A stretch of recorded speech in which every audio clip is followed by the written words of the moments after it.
تعالی جل جلالہ وعم نوالہ واتم برہانہ وعظم شانہ کی حمد اور ثنا کے بعد حضور سرور کائنات، مغفر موجودات، زینت بزم کائنات، سید سروراں، دستگیر جہاں، غم گسار زماں، حامی بے کساں، قائد المرسلین، خاتم النبیین، احمد مجتبی جناب سیدنا محمد مصطفیٰ صلی اللہ علیہ وآلہ وسلم کی بارگاہ عالیہ میں درود و سلام کا تحفہ پیش کیا۔ دعا ہے اللہ پاک اس کو قبول فرمائے اور ہماری اور ہمارے ماں باپ کی بخشش کا سامان بنائے۔ پچھلے جمعۃ المبارک پر چند لمحات میں بیان کر سکا اور اس کے بعد ہمارے بزرگ ماموں جان وہ تشریف لائے تو ان کا خطاب ہوا۔ 2 جمعے پہلے میں نے حضرت امام حسین رضی اللہ تعالیٰ عنہ آپ کے لاڈلے بیٹے حضرت سیدنا امام زین العابدین رضی اللہ تعالیٰ عنہ آپ کا ذکر خیر شروع کیا اور میں نے اس کا پہلا حصہ پیش کر دیا تھا۔ آج حضرت امام زین العابدین رضی اللہ تعالیٰ عنہ آپ کی سیرت کا دوسرا حصہ پیش کروں گا۔ آپ توجہ سے سنیں گے تو انشاءاللہ دل باغ باغ ہوگا۔ اللہ نے قرآن پاک کے 4 پارے میں ارشاد فرمایا وَاعْتَصِمُوا بِحَبْلِ اللَّهِ، اللہ کی رسی کو مضبوطی سے تھام لو، وَلَا تَفَرَّقُوا، جدا جدا نہ ہو جانا، ٹکڑے ٹکڑے نہ ہو جانا، اللہ کی رسی کو مضبوطی سے تھام لینا۔ حضرت امام جعفر صادق رضی اللہ تعالیٰ عنہ یہ بیٹے ہیں حضرت امام محمد باقر رضی اللہ تعالیٰ عنہ کے، اور امام باقر بیٹے ہیں امام زین العابدین رضی اللہ تعالیٰ عنہ کے، اور امام زین العابدین بیٹے ہیں امام حسین رضی اللہ عنہ کے، اور امام حسین بیٹے ہیں مولا علی شیر خدا رضی اللہ تعالیٰ عنہ کے۔ تو حضرت امام جعفر صادق رضی اللہ تعالیٰ عنہ آپ سے جب سوال ہوا کہ حضرت ہمیں قرآن کی اس آیت کا مفہوم تو سمجھائیں کہ یہ حبل اللہ، کہ اللہ فرما رہا ہے اللہ کی رسی کو مضبوطی سے تھام لو، تو یہ رسی کون سی ہے؟ تو آپ نے بڑا پیارا جواب دیا۔ آپ نے فرمایا اگر تم نے اللہ کی رسی کو مضبوطی سے تھامنا ہے تو آپ نے فرمایا نحن حبل اللہ، فرمایا اہل بیت نبی کے گھر والے آل رسول یہ اللہ کی رسی کی طرح ہے۔ جب تمہارے دامن میں آل رسول کا پیار آ جائے گا تو سمجھ لینا تم نے اللہ کی رسی کو تھام لیا ہے۔ یہ ہا با لام حبل، یہ حبل عربی میں عربی کا لفظ ہے، اس کے معنی حبل کا معنی رسی بھی ہے، حبل کا معنی وعدہ بھی ہے، حبل ٹیلے کو بھی کہتے ہیں۔ حبل یہ جو کندھوں کے درمیان پٹھا ہے جو گردن سے ملا دیتا ہے اس کو بھی حبل کہا جاتا ہے۔ لیکن امام جعفر صادق رضی اللہ تعالیٰ عنہ آپ نے فرمایا حبل اللہ، یہ جو اللہ کی رسی ہے یہ آل رسول ہے۔ اور اسی کی تشریح کرتے ہوئے میرے کریم آقا صلی اللہ علیہ وآلہ وسلم نے پہلے فرما دیا تھا یا ایھا الناس، اے لوگو انی تارکن فیکم الثقلین، میں تمہارے اندر 2 چیزیں چھوڑ کے جا رہا ہوں۔ ان اخذتم، اگر تم دونوں تم نے دونوں چیزوں کو مضبوطی سے تھام لیا تو لن تدلو، تم کبھی بھی گمراہ نہیں ہو سکو گے۔ تم اگر ان دونوں چیزوں کو تھامے رکھو گے تو تم ہمیشہ ہدایت کے راستے پر رہو گے۔ تم اگر ان دونوں چیزوں کو اپنے جھولی میں سمیٹ کے رکھو گے تو کوئی بھی دنیا کی طاقت تمہیں گمراہ نہیں کر سکتی۔ فرمایا دونوں چیزیں کون سی ہیں؟ کتاب اللہ، ایک اللہ کا قرآن ہے، وَإِطْرَتِي وَأَهْلُ بَيْتِي، اور دوسرا میری اولاد اور میری آل اور میرے گھر والے ہیں۔ اب دیکھیں یہ جو شیعہ حضرات ہیں یہ کہتے ہیں جی قرآن پاک کے پارے تو 40 تھے، 10 پارے حضرت عثمان غنی رضی اللہ تعالیٰ عنہ کی بکری کھا گئی ہے، اتنا بڑا الزام لگاتے ہیں یہ حضرات، یہ کہتے ہیں۔ اور لیکن ہم کہتے ہیں قرآن پاک وہی ہے جو کملی والے کے سینے پہ نازل ہوا ہے، اور وہ 30 پاروں والا قرآن پاک ہے جو پوری کائنات میں پڑھا جاتا ہے، اور ہمارے ایک دامن میں قرآن ہے۔ ہم نہ کہتے ہیں قرآن کم ہے، نہ کہتے ہیں زیادہ ہے، ہم کہتے ہیں اِنَّا نَحْنُ نَزَّلْنَا الذِّكْرَ وَإِنَّا لَهُ لَحَافِظُونَ۔ اللہ فرماتا ہے قرآن ہمارا ذکر ہے اور ہم خود اس کی حفاظت کرنے والے ہیں۔ اللہ کہتا ہے قرآن کی ہم حفاظت کرنے والے ہیں۔ جس چیز کی اللہ حفاظت کرے اسے کوئی کھا سکتا ہے؟ جس کی اللہ حفاظت کرے اسے نہ کوئی مٹا سکتا ہے نہ کوئی کھا سکتا ہے۔ گویا رب کا قرآن جو اللہ کے رسول کے سینے پہ نازل ہوا تھا آج وہی کا وہی سنیوں کے سامنے موجود ہے۔ اور پھر فرمایا کہ میری آل کا دامن تھام لو، میری اہل بیت کا دامن تھام لو۔ تو یہ اللہ کا شکر ہے ہمارے ہاتھوں میں آل رسول کا دامن ہے۔ ہم تو نماز پڑھتے ہیں تو ہماری نماز بھی اتنی دیر تک مکمل نہیں ہوتی جب تک اللہم صلی علی محمد وعلی آل محمد نہیں کہتے، ہماری نماز بھی مکمل نہیں ہوتی۔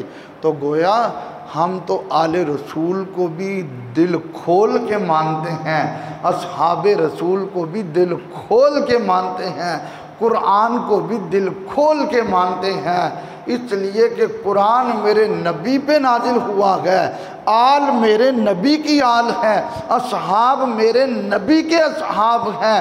ہم حضور کی وجہ سے حضور کی ہر نسبت کا احترام کرتے ہیں اور یہی ایمان کے کامل ہونے کی نشانی ہے۔ اور میرے آقا صلی اللہ علیہ وآلہ وسلم کی حدیث ہے، آپ حدیث سنیں بڑا مزہ آئے گا۔ الصواعق المحرکہ میں حدیث موجود ہے، علامہ ابن حجر مکی اس کو نقل کرتے ہیں۔ اللہ کے نبی نے فرمایا النجوم امان لأہل السماء، فرمایا یہ جو ستارے ہیں یہ آسمان کی رونق ہیں۔ فرمایا سیدھی سی بات کر دوں آپ کو سمجھانے کے لیے، فرمایا آسمان جو قائم ہے نا تو یہ ستاروں کی وجہ سے قائم ہے، آسمان جو چمک رہا ہے تو یہ ستاروں کی وجہ سے چمک رہا ہے۔ فرمایا وَأَهْلُ بَيْتِ أَمَانٌ لِأُمَّتِي، اور ایک حدیث میں ہے وَأَهْلُ بَيْتِ أَمَانٌ لِأَهْلِ الْأَرْضِ، فرمایا زمین اور میری امت جو قائم ہے تو وہ میری آل کی وجہ سے قائم ہے۔ آسمان قائم ہے تو ستاروں کی وجہ سے، اور زمین قائم ہے تو کملی والے کی آل کی وجہ سے۔ اور پھر آگے حدیث کے الفاظ سماعت فرمائیں۔ میرے لجپال آقا صلی اللہ علیہ وآلہ وسلم فرماتے ہیں فَإِذَا ذَهَبَ النُّجُومُ ذَهَبَ أَهْلُ السَّمَاءِ، فرمایا جب ستارے ختم ہو جائیں گے تو آسمان ختم ہو جائے گا۔ یہ میرے نبی کی حدیث ہے، کوئی چھٹوری نہیں ہے۔ فرمایا ستارے ختم ہوں گے تو آسمان ختم ہو جائے گا۔ وَإِذَا ذَهَبَ أَهْلُ بَيْتِي ذَهَبَ أَهْلُ الْأَرْضِ، اور فرمایا جب دنیا سے میری آل ختم ہو جائے گی تو زمین ختم ہو جائے گی۔ تو گویا آسمان قائم ہے تو وہ ستاروں کی وجہ سے قائم ہے، اور زمین قائم ہے تو وہ کملی والے کی آل کی وجہ سے قائم ہے۔ اور یہ تو میرے آقا کی حدیث پاک ہے، میں نے خود پڑھی ہوئی ہے۔ حضور فرماتے ہیں تم جب قبرستان میں جاؤ اور تم قبر کے قریب کھڑے ہو جاؤ، اور تم قبر کے قریب کھڑے ہو کر تم میری فاطمہ زہرا کا ذکر کرو، تم میرے علی کا ذکر کرو، تم حسنین کریمین طیبین طاہرین کا ذکر کرو، تم مصطفیٰ کریم کی آل کا ذکر کرو، تو میرے نبی فرماتے ہیں قبر کے قریب کھڑے ہو کر میری آل کا جو ذکر کرتا ہے، اس ذکر کی برکت سے اللہ قبر والے سے عذاب اٹھا کر اپنی رحمتوں والی بارش کا نزول فرماتا ہے۔ تو یہ کتنا بڑا اعزاز ہے اور کتنی بڑی دولت ہے کہ آل رسول کا ذکر کیا قبر کے نزدیک کھڑے ہو کر، لیکن اس ذکر کی برکت سے قبر والے کی قبر ٹھنڈی ہو رہی ہے۔ اگر ایک بندہ آل رسول کا ذکر کرے تو قبر ٹھنڈی ہوتی ہے، ذکر کرنے والے کا سینہ کتنا ٹھنڈا ہو رہا ہوگا۔ نبی پاک صلی اللہ علیہ وآلہ وسلم کے یہ نواسی حضرت سیدنا امام حسین رضی اللہ تعالی عنہ آپ جب میدان کربلا میں گئے تو آپ نے میدان کربلا میں آخری خطبہ دیا۔ یہ کامل میں حدیث موجود ہے، اور تاریخ ابن خلدون میں بھی یہ حدیث موجود ہے۔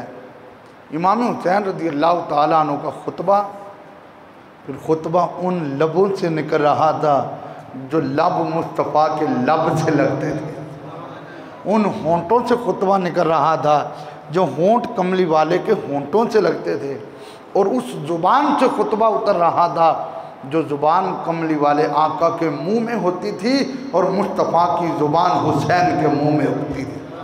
میرے لجپال آقا صلی اللہ علیہ وآلہ وسلم نے خطبہ جو دیا اس کا تھوڑا سا حصہ میدان کربلا میں امام حسین رضی اللہ تعالیٰ عنہ نے کوفیوں کو بھی سنایا۔ فرمایا تمہیں پتہ ہے میں کون ہوں؟ فرمایا میں اور میرا بھائی یہ دونوں ایک دن کھڑے تھے تو اللہ کے رسول نے دونوں کی طرف منہ کر کے کہا انتما سیدا شباب اہل الجنہ، فرمایا تم دونوں جنتی جوانوں کے سردار ہو۔ اچھا اتنی حدیث تو آپ سب نے سنی ہوئی ہے، لیکن حدیث کے اگلے جملے سماعت فرمائیں اور اپنے سینے میں ٹھنڈ پائیں۔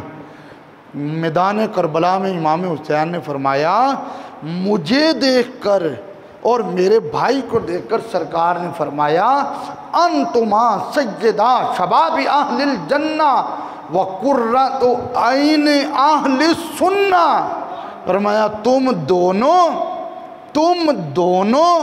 جنتی جوانوں کے سردار بھی ہو، اور تم دونوں اہل سنت کی آنکھوں کی ٹھنڈک بھی ہو۔ یہ اہل سنت کون تھے؟ جو نبی کی سنت پہ عمل کرنے والے تھے، اور الحمدللہ ہمارے سینوں کی ٹھنڈک بھی نبی کے گھر والے ہیں، ہماری آنکھوں کی ٹھنڈک بھی سرکار کے گھر والے ہیں۔ ہم تو حضور کے اصحاب سے بھی پیار کرتے ہیں، حضور کی آل سے بھی پیار کرتے ہیں۔ ہم تو گج وج کے کہتے ہیں افضل کا کل جہان سے گھرانہ حسین کا، مل کے پڑھی افضل ہے کل جہان سے گھرانہ، کچھ جنہیں بیٹھے ہو سارے مل کے پڑھو ذوق پیدا ہوئے گا۔ افضل ہے کل جہان سے گھرانہ، اجے سارے دی آواز نہیں آئی، مل کے پڑھو محبت نال ذوق نال پڑھو افضل ہے کل جہان سے گھرانہ، اور نبیوں کا تاجدار ہے نانا حسین کا، نبیوں کا تاجدار ہے نانا، اگر میرے آقا سجدے میں ہوتے، امام حسن بھی پشت پہ آ جاتے، امام حسین بھی پشت پہ آ جاتے، سجدہ لمبا ہو جاتا تو ادھر دیکھو امام حسین کے شہزادے کی نماز کیسی ہے۔ حضرت امام زین العابدین رضی اللہ تعالیٰ عنہ آپ ایک دن اپنے گھر میں نماز پڑھ رہے ہیں، اس وقت گھروں میں آج کل تو پمپ لگائے گئے ہیں پانی کے لیے، کنویں بھی ہوتے تھے جہاں سے پانی نکالا جاتا تھا، بڑی بڑی حویلیاں بھی ہوتی تھی، وہ کنواں ایک پانی کا تھا۔ امام زین العابدین رضی اللہ تعالیٰ عنہ آپ نماز پڑھ رہے تھے، چھوٹا سا بچہ چلتا چلتا کنویں میں گر گیا، آپ رکوع میں کہہ رہے تھے سبحان ربی العظیم، کبھی سجدے میں کہہ رہے تھے سبحان ربی الاعلی، اور کبھی تحیات میں کہہ رہے تھے التحیات للہ والصلوات والطیبات۔ آپ تو نماز پڑھ رہے تھے، بچہ کنویں میں گر گیا، علاقے والوں نے بچہ نکالا، جب بچے کو باہر نکالا حالت بے ہوشی سے جب بچہ ہوش میں آیا، امام زین العابدین کی نماز مکمل ہوئی۔ یہ تیری میری نماز نہیں تھی، یہ امام حسین کا پتر نماز پڑھ رہا تھا، نماز مکمل ہوئی۔ لوگوں نے کہا حضرت آپ کا بچہ کنویں میں گر گیا تھا، فرمایا میرے نانا جی فرمایا کرتے تھے اگر تم نے رب سے باتیں کر لی ہیں یا نماز پڑھ لیا کرو یا قرآن پڑھ لیا کرو۔ حسین کا پتر مصلی پہ کھڑا ہو کر اپنے رب سے باتیں کر رہا تھا، حسین کا پتر کھڑا ہو کر رب سے باتیں کر رہا تھا، اور جب رب سے باتیں ہو رہی ہوں تو پھر کسی اور کی بات سننے کا موقع نہیں ملتا ہے، اس سے باتیں کر رہا تھا۔ میں کہہ رہا تھا سبحانک اللہم وبحمدک وتبارک اسمک وتعالی جدک ولا الہ غیرک۔ میں تو رب کی تعریف کر رہا تھا اور رب مجھ سے باتیں کر رہا تھا۔ زین العابدین کو تو پتہ نہیں تھا گھر میں کیا ہو رہا تھا، اور سیدنا صدیق اکبر فرمایا کرتے تھے جو رب کے کاموں میں لگ جاتا ہے رب اس کے کاموں میں لگ جاتا ہے۔ فرمایا میں تو نماز پڑھ رہا تھا۔ اور یہ حضرت امام زین العابدین رضی اللہ تعالیٰ عنہ، ان کے بارے میں حضرت سعید بن مسیب رضی اللہ تعالیٰ عنہ، یہ وہ تابعی ہیں جب یزید نے مسجد نبوی میں گھوڑے بندوائے تھے تو یہ تابعی حضرت سعید بن مسیب کہتے ہیں خدا کی قسم تین دن اور 3 راتوں تک اور روضہ رسول سے اذان کی آواز بھی آتی تھی، جماعت کی آواز بھی آتی تھی۔ بلکہ فضائل حج میں مولانا زکریا صاحب جو دیوبندیوں کے مولوی ہیں انہوں نے لکھا ہے کہ سعید بن مسیب رضی اللہ تعالیٰ عنہ یہ ایسے تابعی ہیں کہ جنہوں نے 50 سال تک ایک نماز بھی جماعت کے بغیر نہیں پڑھی تھی، ہر نماز جماعت کے ساتھ پڑھا کرتے تھے۔ آپ کی ایک دن تابعین سے بحث ہوئی، بحث اس بات پہ ہوئی کہ موجودہ دور میں سب سے بڑا متقی اور پرہیزگار کون ہے؟ تو لوگوں نے بڑے بڑے لوگوں کے نام لیے، لیکن حضرت سعید بن مسیب رضی اللہ تعالیٰ عنہ جب آپ نے سارے نام سنے تو آپ نے کہا ما رأیت اورع منہ، فرمایا میں نے امام زین العابدین سے بڑا متقی اور پرہیزگار اس دور میں اور کوئی نہیں دیکھا ہے۔ امام زین العابدین سب سے بڑے متقی اور پرہیزگار ہیں، اور اس کی گواہی حضرت سعید بن مسیب دے رہے ہیں۔ اور البدایہ والنہایہ والے لکھتے ہیں کہ زین العابدین کون سی ہستی تھی، کیونکہ جب آپ واقعہ کربلا ہو گیا تو آپ مدینہ شریف میں آ کر رہنے لگے۔ جب آپ مدینہ پاک میں رہتے تھے تو مدینہ کا ایک گورنر تھا جس کا نام تھا ہشام بن اسماعیل، وہ مدینہ پاک کا گورنر تھا، اور اس کے دل میں آل رسول کا بغض تھا۔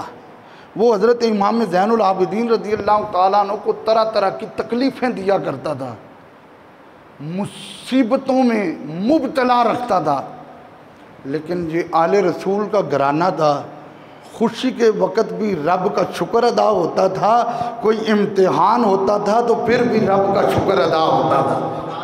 تو حضرت امام زین العابدین رضی اللہ تعالیٰ عنہ اس کے دیے ہوئے مصائب پہ صبر کرتے، بڑے صبر سے کام لیتے۔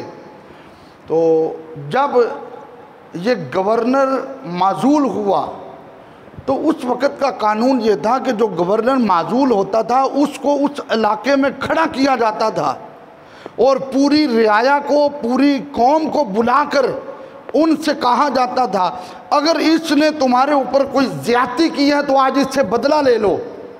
تو حضرت امام زین العابدین رضی اللہ تعالیٰ عنہ پہ ظلم کرنے والا وہ گورنر جب معزول ہوا تو ولید بن عبد الملک بادشاہ تھا، اس نے مدینہ کی دھرتی میں اس گورنر کو کھڑا کیا۔ اب گورنر کو پتہ تھا میرا حساب و کتاب ہونا ہے اور جن جن لوگوں پہ میں نے زیادتیاں اور ظلم کی ہیں ان لوگوں نے مجھ سے بدلے لینے ہیں۔ جب یہ بات شروع ہونے لگی تو اس نے ایک بندے کو بلا کر کہا مجھے پورے مدینے میں کسی کا بھی ڈر نہیں، ہاں ایک حسین کے بیٹے زین العابدین کا ڈر ہے، اگر زین العابدین نے آ کر کہہ دیا کہ مجھ پر اس نے ظلم اور زیادتی کی ہے تو پھر میرا چھٹکارا نہیں ہوگا۔ اس بندے نے جا کر حضرت امام زین العابدین کو بتا دیا۔ یہ بیٹے کن کے تھے؟ حسین پاک کے بیٹے تھے۔ حضرت امام زین العابدین رضی اللہ تعالیٰ عنہ اپنے گھر سے چلے اس میدان میں آئے جہاں گورنر کو رکھا گیا تھا، آپ پیچھے کھڑے ہو گئے اور اس بندے کو کہا جاؤ اس کے کانوں میں کہہ دینا تم نے جتنے بھی مجھ پہ ظلم کیے ہیں، زیادتیاں کی ہیں، آج میں تمہیں معاف کر رہا ہوں، میں کبھی بھی تیری شکایت نہیں کروں گا۔ ہاں زین العابدین نے پیغام دیا اس گورنر کو کہہ دینا اگر مدینے میں کسی کا تو نے روپیہ بھی دینا ہو تو تم نے وہ رقم دینے سے انکار نہیں کرنا، حسین کا پتر تمہیں دیتا رہے گا، تم مدینے والے لوگوں کا قرضہ اتارتے رہنا۔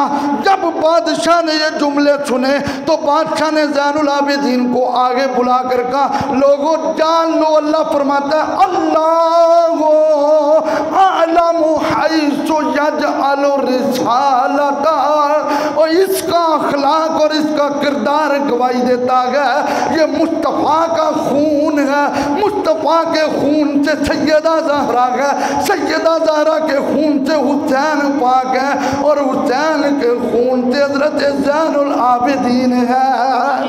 پھر اچھی کہہ سکتے ہیں نسل کریموں کی لجپال گھرانہ ہے، مل کے پڑھو ہے نسل کریموں کی لجپال گھرانہ، ایک میں ہی نہیں ان پر قربان،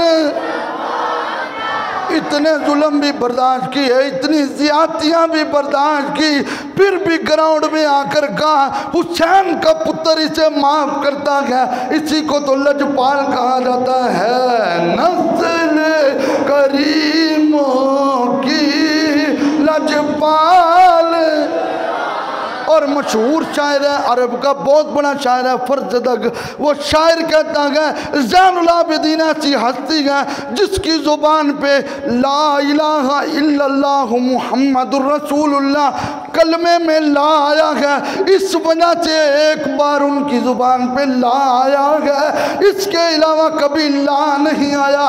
جب لوگ اس بات کو سمجھ نہ سکے تو اس نے پورا شعر سنا دیا، اس نے کہا کلتا یدیہ غیاثن اما نفعہما، اس نے کہا زین العابدین کے دونوں ہاتھ ایسے ہیں جیسے آسمان کا بادل ہے، بارش برسے تو دشمنوں کے گھر میں بھی برستی ہے، سجنوں کے گھر میں بھی برستی ہے۔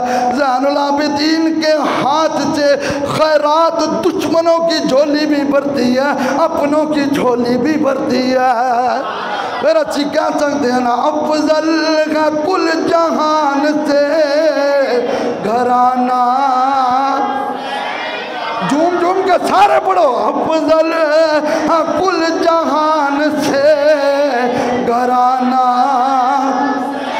اور نبیوں کا تاجدار ہے نانا حسین کا، نبیوں کا تاجدار ہے نانا، اور ایک پل کی تھی بس حکومت یزید کی، صدیاں حسین کی زمانہ۔ البدایہ والنہایہ والے لکھتے ہیں امام زین العابدین رضی اللہ تعالیٰ عنہ نے روزہ رکھا ہوا تھا، اور دسترخوان پہ آپ کو آپ کے ایک غلام نے انگور گفٹ کیے۔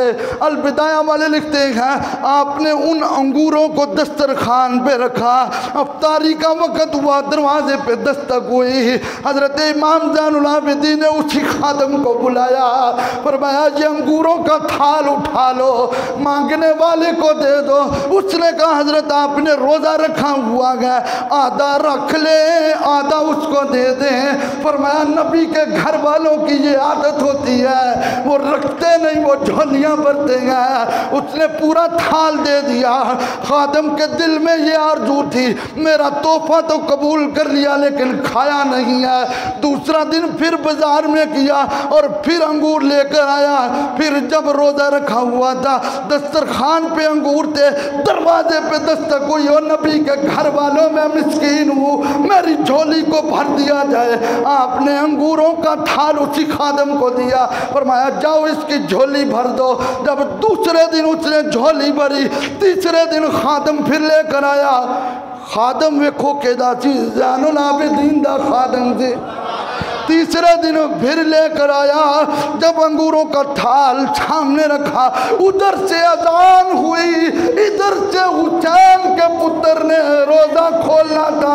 آج نوکر بھی قریب کھڑا دیکھ رہا تھا، آج مانگنے والا نہیں آیا، لیکن قربان جاؤں امام حسین کے پتر پہ دروازے کی طرف دیکھ کر کہا اج جے تو نہیں آیا اچھی تے پوری تیاری کر کے بیٹھے ہوئے تھی، اسی اج بھی تیری جھولی بھر کے دچنا تھی۔ ہے نسل کریموں کی لجپال، اور مل کے پڑھو، ہے نسل کریموں کی لجپال۔ اور یہ یاد رکھیں لوگوں کو تو بڑے بڑے عہدے چاہیے اور لوگ عہدہ لے کر بیٹھ جاتے ہیں، لیکن میرے آقا کی حدیث بھی سنیں، حضور تو فرماتے ہیں کلکم راعٍ وکلکم مسئول عنہ، فرمایا ہر کسی کو اپنی رعایا کے بارے میں پوچھا جائے گا۔ رات پڑ جاتی تھی، حضرت امام زین العابدین ایک بورے میں روٹیاں پکا کر اپنے کندھوں پہ اٹھا لیتے تھے، اور بعض کتب میں آتا ہے آپ اپنے آٹے کی بوریاں کندھوں پہ اٹھا لیتے تھے۔ ایک دن روٹیاں کندھوں پہ اٹھائی ہوئی، راستے میں مسلم بن شہاب زہری مل گیا۔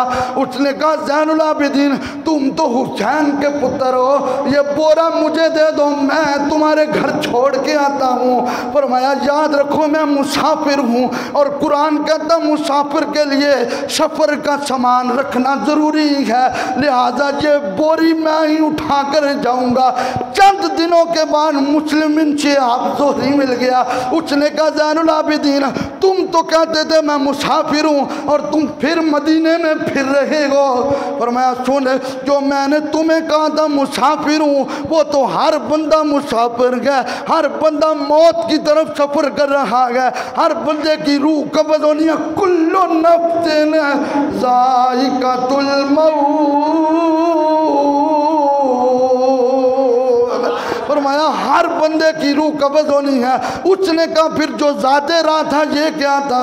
فرمایا جو موت کا سفر ہے اس کے رستے کا سامان نیکیوں کا سامان گیا. نبی کا شہزادہ آج سفر موت کی طرف طے کر رہا تھا, اپنے نامہ اعمال میں نیکیوں کا ڈھیر لگوا رہا تھا. اور یہی بات ہے, جب آپ کو غسل دیا گیا تو آپ کی گردن سے لے کر آپ کی پشت تک نشان پڑے ہوئے تھے. جب آپ کی زوجہ محترمہ سے پوچھا گیا ہن لباس لکم وانتم لباس لہن, آپ بتائیں زین العابدین کی پشت پہ نشان کیا ہے؟ فرمایا میں تمہیں کیا بتاؤں, جب دنیا سو جاتی تھی حسین کا پتر گھر سے روٹیاں پکوا کے اور گھر کے دروازے پہ راشن کا سامان رکھ کے پیچھے چلا جاتا تھا اور چھپ کر دیکھتا تھا, دروازے پہ دستک دے دیتا تھا. جب گھر کے اندر سے کوئی لینے آ جاتا تھا پھر حسین کے پتر کو تسلی ہو جاتی تھی. اور جب ان کا وصال ہوا تو پتہ چلا مدینے میں 100 گھر ایسے تھے جن کی روٹیاں امام زین العابدین کے آستانے سے لگی ہوئی تھی. ہے نسل کریموں کی لجپال, سارے نہیں پڑھا, سارے مل کے پڑھو. ہے نسل کریموں کی لجپال گھرانہ ہے, ایک میں ہی نہیں ان پر قربان. اور آپ نے یہ حدیث تو سنی ہے, ہرنی نے حضور سے درخواست کی تھی. اور شواہد النبوت پہ علامہ عبد الرحمن جامی لکھتے ہیں امام زین العابدین حسین کے لاڈلے پتر ایک دن ساتھیوں کے ہمراہ سفر پہ تھے, راستے میں ایک جنگل سے گزرے.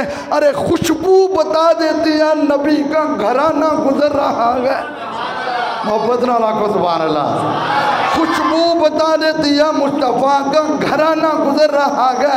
جنگل میں سے ایک ہرنی آ گئی, اس نے امام حسین کے بیٹے کے قدموں کو بوسہ دیا اور بوسہ دے کر کہا حضور, اپنی زبان میں بول رہی ہے حضور میں ماں ہوں اور میرا بچہ فلاں آدمی نے اٹھا لیا ہے, آپ سفارش کریں نا, کل سے میرے بچے نے دودھ نہیں پیا گیا. حضرت امام زین العابدین رضی اللہ تعالیٰ عنہ نے دیکھا یہ ماں ہے اور ماں کی مامتا تڑپ رہی ہے. حضرت امام زین العابدین نے اس بندے کو بلوایا, اس کو کہا تو مجھے جانتا ہے؟ اس نے کہا تمہیں کون نہیں جانتا, تو حسین کا پتر ہے, تجھے زمانہ زین العابدین کہتا ہے. امام زین العابدین نے کہا اگر میں تمہیں کہوں یہ ہرنی کا بچہ واپس کر دو تو تمہاری کیا رائے ہوگی؟ اس نے کہا آپ کہیں یا اب نہ کہیں, میں بچہ لا کر دیتا ہوں. اس نے جب ہرنی کو بچہ لا کر دیا, ہرنی نے امام حسین کے پتر کے قدموں کو دوبارہ بوسہ دیا اور اچھل اچھل کے کہہ رہی تھی ہے نسل کریموں کی لجپال. اور مل کے پڑھئے ہے نسل کریموں کی لجپال. آؤ در زہرا پر پھیلائے ہوئے دامن, ہے نسل کریموں کی لجپال. ایک صحابی تھے اسامہ رضی اللہ تعالیٰ عنہ. یہ اسامہ تھے زید کے بیٹے. اسامہ کن کے بیٹے تھے؟ حضرت زید کے بیٹے. اور حضرت زید وہ صحابی ہیں جن کا قرآن پاک میں نام آیا ہے, اور یہ واحد وہ صحابی ہیں جن کا قرآن میں نام آیا ہے. حضرت زید کے بیٹے تھے اسامہ, اور اسامہ کے بیٹے تھے محمد. یہ وہ صحابی رسول تھے. وہ جب بیمار ہوئے نا تو بیماری کی حالت یہ تھی کہ صاحب کشف لوگ دیکھ لیتے تھے کہ یہ حالت نزع میں ہے. تو امام زین العابدین رضی اللہ تعالیٰ عنہ اس کی تیمارداری کے لیے آئے. جیسے امام زین العابدین رضی اللہ تعالیٰ عنہ اس کے قریب پہنچے تو دیکھا تو یہ تو بیمار ہے اور اس حالت میں ہے کہ اس کی روح پرواز کر جائے گی. تو محمد بن اسامہ بن زید نے جب حضرت زین العابدین کو دیکھا تو جیسے کوئی صبر کا دریا ٹوٹتا ہے ایسے پھوٹ پھوٹ کے رونا شروع کر دیا۔ حضرت امام زین العابدین نے کہا رو کیوں رہے ہو؟ اس نے کہا موت واقعہ ہو رہی ہے اور میرے اوپر کچھ قرضہ ہے، اور میرے لجپال کریم آقا کے سامنے جب کوئی جنازہ آتا اور اس پہ قرضہ ہوتا تو سرکار وہ جنازہ پڑھاتے نہیں تھے جب تک کوئی اس قرضے کی ذمہ داری نہیں اٹھا لیتا تھا، تو میرے اوپر قرضہ ہے، میرے جنازے کا بڑا مسئلہ ہوگا۔ کہ حضرت امام زین العابدین رضی اللہ تعالیٰ عنہ پھر کریمہ دی نسل تھی نا، آپ نے پتہ کیا کیا؟ آپ نے فرمایا رونے کی ضرورت نہیں، مجھے قرضہ بتاؤ۔ اس نے کہا 15,000 درہم ہے۔ فرمایا آج سے حسین کا پتر تیرے قرضے کا ذمہ دار ہے، تم آنکھوں سے آنسو بند کرو۔ وہ صحابی رسول بھی بستر پہ پڑے ہوئے کہہ رہے تھے مجھے اور کسی در سے امید ہی نہیں تھی، امید تھی تو فاطمہ کے خون سے امید تھی، تو نے جھولی بھر دی ہے، اب میرا مرنا بھی آسان ہو جائے گا۔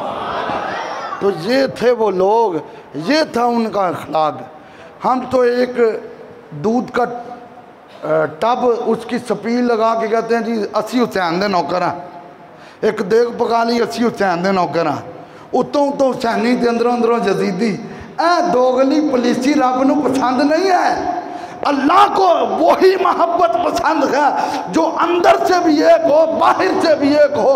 امام زین العابدین رضی اللہ تعالیٰ عنہ، آپ کا اخلاق دیکھیں، آپ کا کردار دیکھیں، آپ کی نبی پاک صلی اللہ علیہ وسلم کی سیرت کی جھلکیاں آپ کے اندر تھی۔ کوئی بھی آپ کے سامنے روتا ہوا آتا تھا تو وہ اتنی خیرات لے کر جاتا تھا کہ وہ مدینے کی گلی سے اگر روتا ہوا داخل ہوا ہے تو مسکراتا ہوا باہر نکل رہا ہوتا۔ اور پھر بڑی قابل توجہ بات ہے، گل سنو، کشف المحجوب چ داتا علی اجمیری بھی انہوں لکھ دینے، اے اتنا بڑا حوالہ کیا، اگلا جمعہ داتا صاحب تے اسی پڑھانا ہوا تے داتا صاحب دا عرس پاک بھی اگلے جمعے شروع ہو جانا ہوا تے تہاڈی چپ تے سبحان اللہ۔ داتا صاحب کشف المحجوب میں بھی لکھتے ہیں ہشام بن عبد الملک بن مروان بادشاہ تھا، حج کے لیے آیا اور طواف کعبہ کر رہا تھا۔ اب یہ بادشاہ تھا وقت کا، اس کے دل میں آرزو پیدا ہوئی کہ میں حجر اسود کا بوسہ لے لوں، لیکن رش تھا زیادہ، لوگ پیچھے ہٹ نہیں رہے تھے، اس نے حجر اسود کا بوسہ نہیں لیا۔ بادشاہ تھا، منبر پہ گیا خطبہ دینے کے لیے، ابھی اس نے خطبہ شروع نہیں کیا کہ مسجد حرام میں امام زین العابدین کی آمد ہوئی، حسین کا پتر مسجد میں داخل ہوا۔ جیسے ہی اس بادشاہ کی نظر حضرت زین العابدین کے چہرے پہ پڑی تو پہلی نظر میں پہچان لیا، اے تے حسین دا پتر ہے، پہلی نظر میں ہی پہچان لیا، کیونکہ جانور جانتے تھے تو بادشاہ کیوں نہیں جانتا تھا، یہ تو حسین کا بیٹا ہے۔ اس وقت جو شامی کھڑے تھے اس کے علاقے کے، ان شامیوں نے اب منظر کیا دیکھا کہ پہلے ہمارے بادشاہ نے طواف کیا ہے اور اس نے حجر اسود کا بوسہ لینے کا ارادہ کیا ہے، لیکن لوگوں کا ہجوم پیچھے نہیں ہٹا اور لوگوں نے اس کو جگہ نہیں دی ہے۔ یہ کون سا شہزادہ آیا ہے کہ پوری کی پوری قطار بن گئی ہے اور لوگوں نے جگہ خالی چھوڑ دی ہے، اور یہ شہزادہ آیا اور اس نے حجر اسود کو بوسہ دیا اور بوسہ دے کے پیچھے ہوا۔ تو شامی بادشاہ سے پوچھنے لگے، بادشاہ اے شہزادہ کون ہے؟ محبت نہ رکھو سبحان اللہ۔ بادشاہ اے شہزادہ کون ہے؟ تو بادشاہ کو پتا تھا، لیکن ممبر پہ کھڑا ہو کر کہنے لگا مینوں نہیں پتا یہ کون ہے۔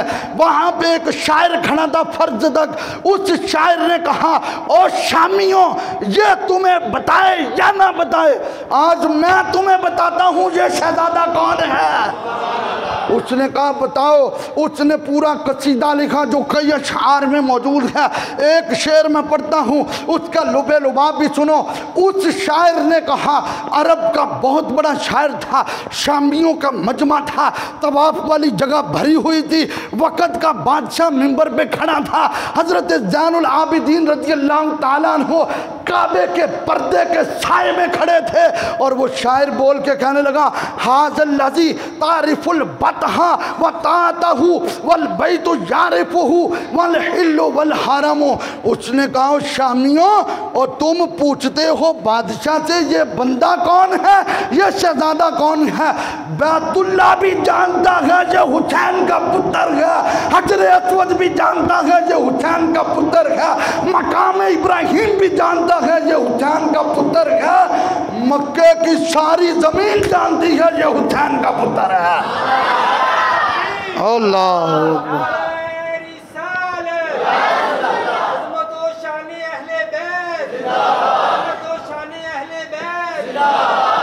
بلکہ ایک شعر میں اس نے کہا, جس جس جگہ پر اس کے قدم لگے ان قدموں کے نشان بنے.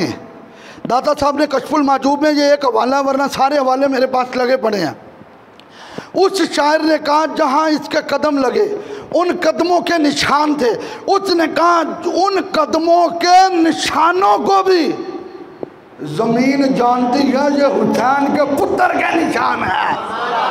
اچھا اس اب بادشاہ کی انسلٹ تھی کہ میں آیا تے حجر اسود نو بوسا بھی نہیں لوکاں دین دیتا, تے اے شہزادہ آیا تے رہندی سندی کسر اے شاعر نے کر دیتی.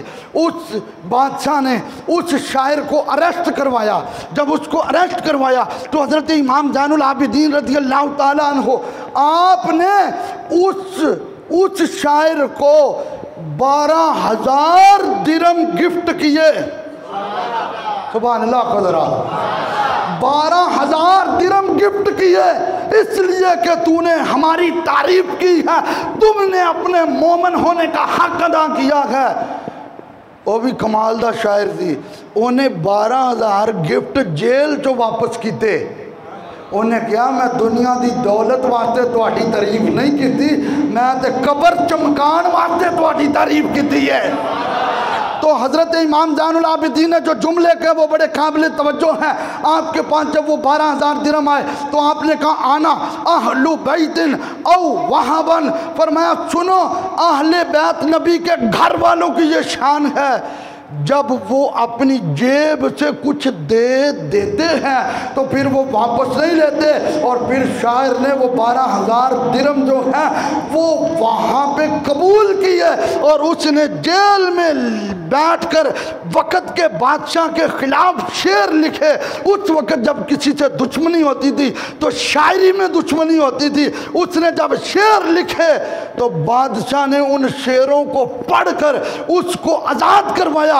اور یہ عرب کا شاعر جب زین العابدین کے سامنے آیا فرمایا اے تے قیامت رو پتہ چلے گا نا, اور تسی ساڑیاں شانہ بیان کیتیاں نے جدن کوئی بھی سایہ نہیں ہوگا, اللہ دے عرش دا سایہ ہوگا, اور تو ساڑی تعریف بیان کیتی ہے تنو اللہ دے عرش دا سایہ مل جائے گا. پھر اسی کہہ سکتے ہیں افضل ہے کل جہان سے گھرانہ حسین کا. ہون تو ماشاءاللہ حال بھر گیا ہے, سارے جھوم جھوم کے پڑھو ایک باری محبت رہا. افضل ہے کل جہان سے گھرانہ, کم از کم امام حسین دا نا بلند آواز نہ لو. افضل ہے کل جہان سے گھرانہ, عجب ہی پوری آواز نہیں. افضل ہے کل جہان سے گھرانہ, اور نبیوں کا تاجدار ہے نانا حسین کا, نبیوں کا تاجدار ہے نانا. ایک پل کی تھی بس حکومت یزید کی, صدیاں حسین کی زمانہ. مل کے ذرا جھوم کے پڑھو، صدیاں حسین کی زمانہ جنہ جنہ دی امی زندہ میرے سمیت، او ہاتھ کھڑا کرو ذرا، جنہ دی امی زندہ ہے اللہ انہاں دی زندگی چ برکتاں عطا فرمائے، تو جنہ دی قبر چ چلی گئی اللہ انہاں دی قبر نو ٹھنڈا فرمائے۔ امام زین العابدین اس کمرے دی چھت تے نہیں جاندے سن جس کمرے دے اندر انہاں دی ماں بیٹھی ہوندی تھی، ایسی انہاں دے دل چ ماں دا احترام کدی بھی پوری میں پنجابی تو کہنا تانوں زیادہ ذرا ہور سمجھ لگے، کدی بھی پوری زندگی امام حسن نے بھی تے امام زین العابدین نے انہاں دونوں نے اپنیاں امیاں دے نال بیٹھ کے روٹی نہیں کھادی، سیرت پڑھو انہاں دی، کدی بھی کھانا نہیں کھاتا۔ ایک دن امام زین العابدین سے آپ کی والدہ نے کہا بیٹا تو میرا احترام بہت کرتا ہے لیکن میرے ساتھ دسترخوان پہ بیٹھ کے کھانا کیوں نہیں کھاتا؟ عرض کی امی ایک ہی باؤل ہو، ایک ہی پیالہ ہو اور اس میں سالن آ جائے اور ایک ہی لقمے میں سالن میں ایک ہی لقمے میں امی آپ کی نظر پڑے اور آپ اس حصے کو پسند کر لیں اور زین العابدین اس سالن کے حصے کو اٹھا لے تو کہیں زین العابدین کا بے ادبوں میں نام نہ لکھا جائے، اس لیے میں آپ پہ ساتھ کھانا نہیں کھاتا، جب آپ فارغ ہو جاتی ہیں تو زین العابدین بعد میں کھانا کھا لیتا۔ اور لوگوں کا ایک بڑا سوال ہے جی مشکل پہ گئی کی کریے۔ حضرت طاؤس کہتے ہیں میں نے ایک دن کہا میں زین العابدین کے کمرے میں رات گزاروں گا، کہتے ہیں میں رات گزارنے کے لیے آیا، میں تو سو گیا لیکن آنکھیں میں نے بند کی، دل میرا جاگ رہا تھا، میں کیا ویکھاں تے صحیح نبی دا شہزادہ اج کردہ کیا، کہندے نے امام زین العابدین نے سجدے چ سر رکھیا تے آپ نے 4 جملے کہے، ریکارڈ ہو رہے ہیں بعد جو سن لے ہو تے یاد کر لے ہو، 4 جملے کیا تھے؟ عبدو کا بفنائی کا، عبدو کا بفنائی کا، مسکینوں کا بفنائی کا، فقیروں کا بفنائی کا، سائلوں کا بفنائی کا۔ ترجمہ کر دوں، عبدو کا بفنائی کا، یا اللہ میں تیرا بندہ ہوں، تیرے دربار میں حاضر ہوں۔ مسکینوں کا بفنائی کا، تیرے در کا مسکین ہوں، تیرے دربار میں حاضر ہوں۔ فقیروں کا بفنائی کا، میں تیرے در کا فقیر ہوں، تیرے در پہ حاضر ہوں۔ سائلوں کا بفنائی کا، تیرے در کا منگتا ہوں، تیرے در پہ حاضر ہوں۔ حضرت طاؤس کہندے نے میں زین العابدین کو نہیں پوچھیا کہ تسی یہ جملے کیوں پڑھے نے، کہندے نے خدا دی قسم جنے میں نو پیدا کیتا ہے، میں نو خود جدوں بھی کوئی مصیبت آندی سی میں سجدے دے وچ 4 جملے پڑھدا سی، میں نو نہیں سی پتہ لگدا 4 جملے پہلو پڑھے نے یا اللہ نے مصیبت پہلو ٹال دیتی ہے۔ یہ شان ہے امام زین العابدین رضی اللہ تعالیٰ عنہ۔ 94 ہجری میں آپ کی وفات ہوئی ہے، 57 سال آپ کی عمر ہے۔ 2 جمعے پہلے میں نے جو ہے ان کی پہلا حصہ پیش کیا تھا، یہ دوسرا حصہ انشاءاللہ چینل پہ آ جائے گا۔ اگلا جمعہ ہم پڑھائیں گے داتا علی حجویری پہ۔ او پنجاب کی دھرتی میں ہمارا ایک بزرگ لیٹا ہوا گیا جے دربار تے تماکے بھی ہوئے تھی کہ رش کٹ جاوے، لیکن جس رات دھماکہ ہویا سی اس رات دی جڑی فجر دی نماز سی دنیا ڈبل تھی۔ گنج بخش فیض عالم مظہر نور خدا نہ کسا را پیر کامل کاملہ را رہنما۔ پرسوں دی گل ہے میں مسلے تے آیا تو ممبر تے 2 بجلی دے بل پے ہوئے سن، ایک بل غالباً 42,000 سی تے ایک 7,000 تو اتے سی تے تہاڈا ریاضی ویسے ہی بڑا ٹائٹ آ تے 50,000 دے کولے بل سی تے